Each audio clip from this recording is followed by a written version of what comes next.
The Dark Diaries. Whispers from the darkness. It started on a Tuesday night. Nothing about that evening felt unusual. I'd come home from work, heated up leftovers, and sat down to scroll through my phone. Just another night alone in my apartment. Nothing to worry about. I was just mindlessly scrolling. You know how it is. You're not even reading, just moving your thumb. My eyes were getting heavy. I should have just gone to sleep. I put the phone down and figured I'd call it a night.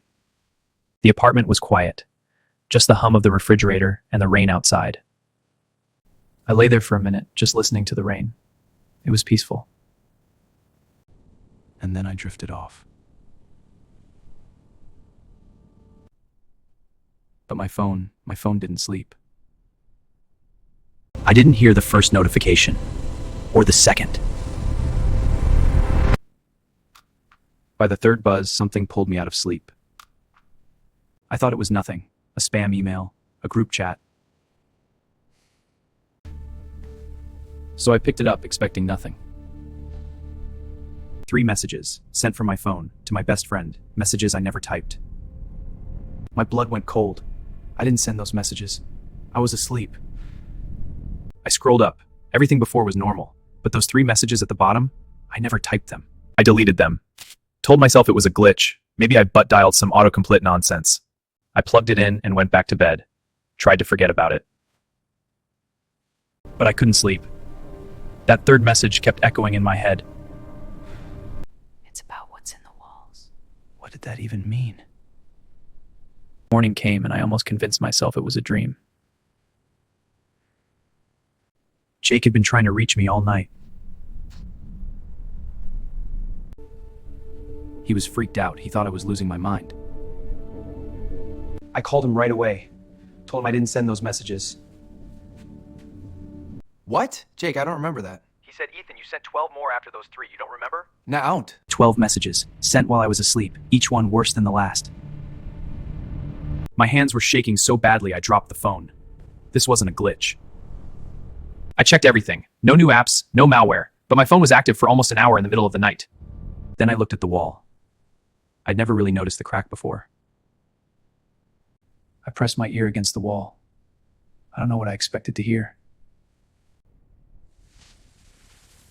Silence under the Lobo. I fell backward. My heart was hammering. Something was in there. And that's when my phone lit up again, on its own. No notification, no call. I watched it type, letter by letter, a message to my mother. Mom, I found something. I grabbed it before it could finish, before it could send whatever it was trying to say. I powered it off. I thought that would stop it. For about 30 seconds, there was peace. Just the rain, just my breathing. Then the phone turned itself back on. I hadn't pressed a single button. On the screen, 5 words. Don't turn me off again. I threw it. I couldn't hold it anymore. It felt warm, like something alive. The scratching in the wall came back, louder, like whatever was in there was getting closer to the surface. The phone started firing off messages, not just to Jake, to everyone. My mom, my coworkers, people I hadn't spoken to in years. Within minutes, everyone was responding. My phone was a machine gun of notifications. People tried calling, but the phone rejected every call. It wouldn't let anyone reach me. I tried my laptop. Dead. The desk lamp flickered like the electricity was being drained. Then the lights went out. The only light left in the room was from the phone.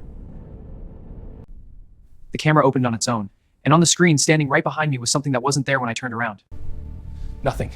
There was nothing there. But when I looked back at the screen, it was closer, right behind my shoulder. I could almost see its face, if you could call it a face.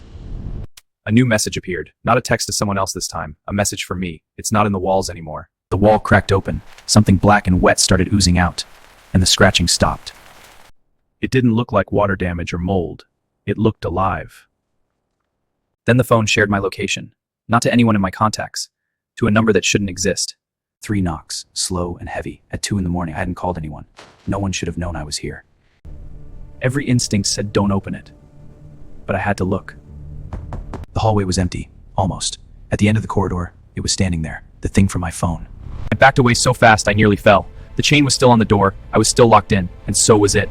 The phone typed one last message. My name. It used my name. Open the door, Ethan. I'm already inside. Every light exploded on at once. Then, nothing. Total darkness. Total silence. In the dark, I heard myself breathing. And then I heard something else breathing with me. I used the phone light. Everything looked normal. Everything except the wall.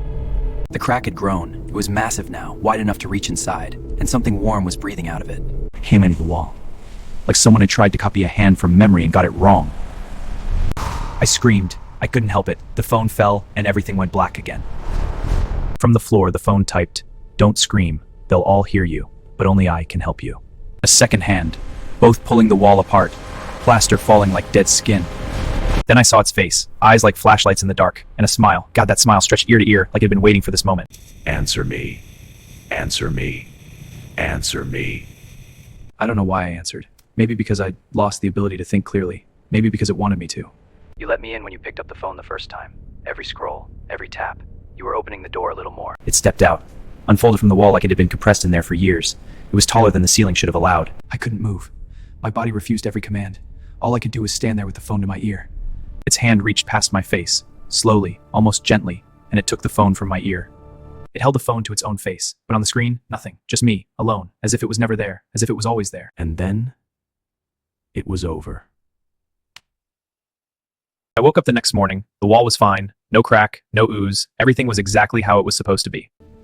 No messages, no calls, no history of anything unusual, like it was all a dream. I almost believed it was a nightmare, until I looked at my hands.